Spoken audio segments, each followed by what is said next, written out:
I never imagined my life would unravel like this. Standing in the ruins of a marriage I gave everything to. Betrayal cuts deeper than any knife, and when it comes from the person you love most, it shatters something inside you that can never be made whole again. I am Olivia, and just a few days ago, I discovered a secret so dark it destroyed everything I believed about love, loyalty, and trust. My husband, the man I built my world around, made a deal behind my back that traded my dignity for his mistakes. Now I am on a path I never saw coming, driven by the fire to reclaim my worth no matter the cost. What I did next, in anger and defiance, changed everything. Picture this. A chipped coffee mug in my hand, the bitter taste of yesterday's coffee still clinging to my tongue. I stand by the window of our small home just outside Seattle, watching the drizzle blur the world beyond the glass. The gray sky mirrors the emptiness inside me. I am 30 years old. I thought by now I would have my life figured out. Instead, I am stuck in a quiet suburb that feels drained of color, a place where dreams come to rest instead of rise. I have been married to Ryan for 5 years. He is 34, a mechanic with rough hands and a charm that once made me believe in forever. I met him at a small bar on the edge of town, his crooked smile lighting up the smoky room. Back then, he was all fire and promise. We would drive through the night, the radio loud, the stars our only witnesses. But dreams fade. Over the past year, the weight of unpaid bills and broken promises has ground us down. There is a silence between us now, the kind that screams louder than words. I work part-time at a dental clinic, answering phones and smiling through exhaustion, barely earning enough to keep the lights on. Ryan has been different lately. He comes home late, smelling of oil and something I cannot name. He mutters excuses about overtime that never add up. And then there are his two closest friends, Jack and Tyler. Jack is quiet, a construction worker with eyes that see too much. Tyler is the opposite, smooth-talking and confident, always wearing that easy grin. That morning, I stood at the kitchen counter, staring at a pile of bills stamped in red. Mortgage overdue. Credit cards maxed out. My chest tightened as I shuffled through the mess, each paper screaming how far we had fallen. Ryan walked in, pretending not to notice the storm building inside me. I could not hold it in anymore. "Ryan," I said, "what is happening to us? Where is our money going?" He froze, his jaw tight. "Stop nagging me, Olivia. I am handling it." But he was not. The bills told me otherwise. And that night, when I saw him texting someone in secret, his phone angled away like he was guarding a truth, my gut told me everything I did not want to admit. A few days later, I overheard him in the garage. His voice was low and trembling. "I owe 9 grand, man. I will figure something out. $9,000. My stomach dropped. Who did he owe? What kind of trouble was he in? That night, there were 2 knocks at the door. Jack and Tyler stood there. They spoke in hushed tones, tension thick in the air.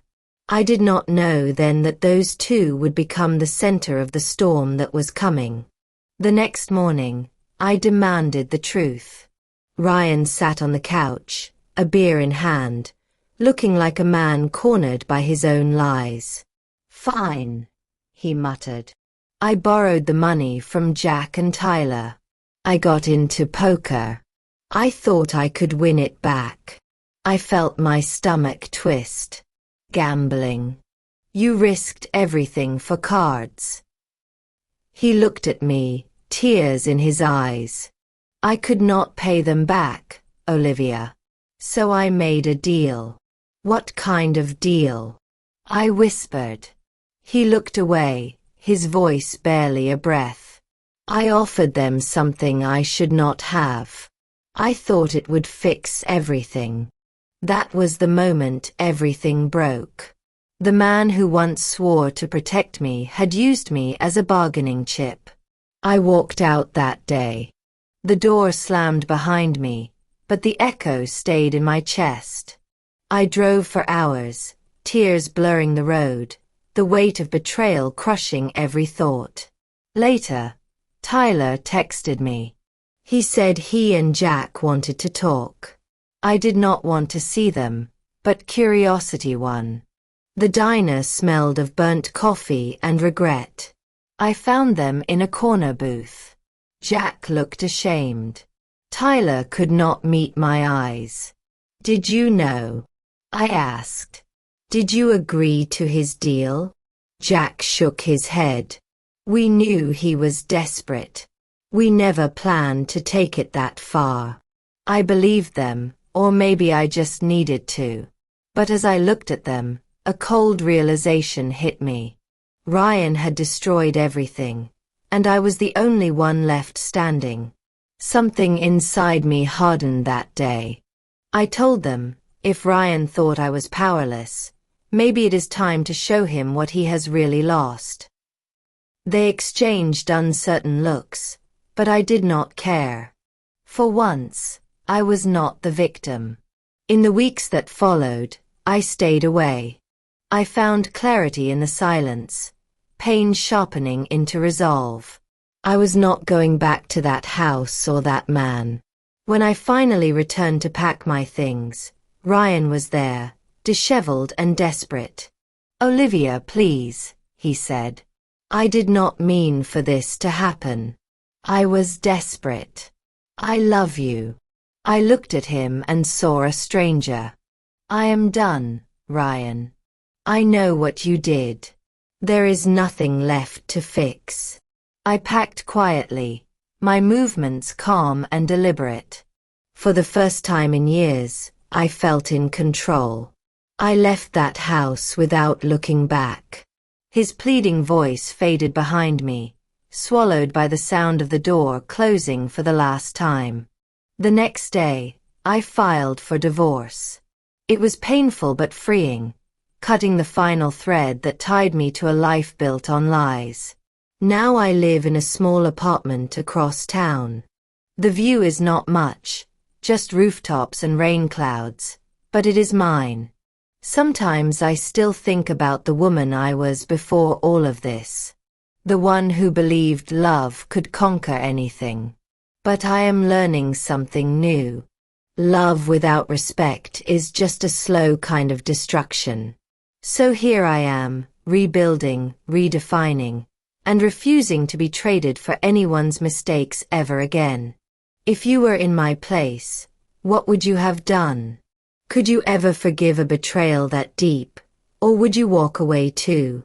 Let me know your thoughts in the comments. If this story touched you, remember to like the video, share it with someone who needs to hear it, subscribe to the channel, and turn on notifications so you do not miss the next story.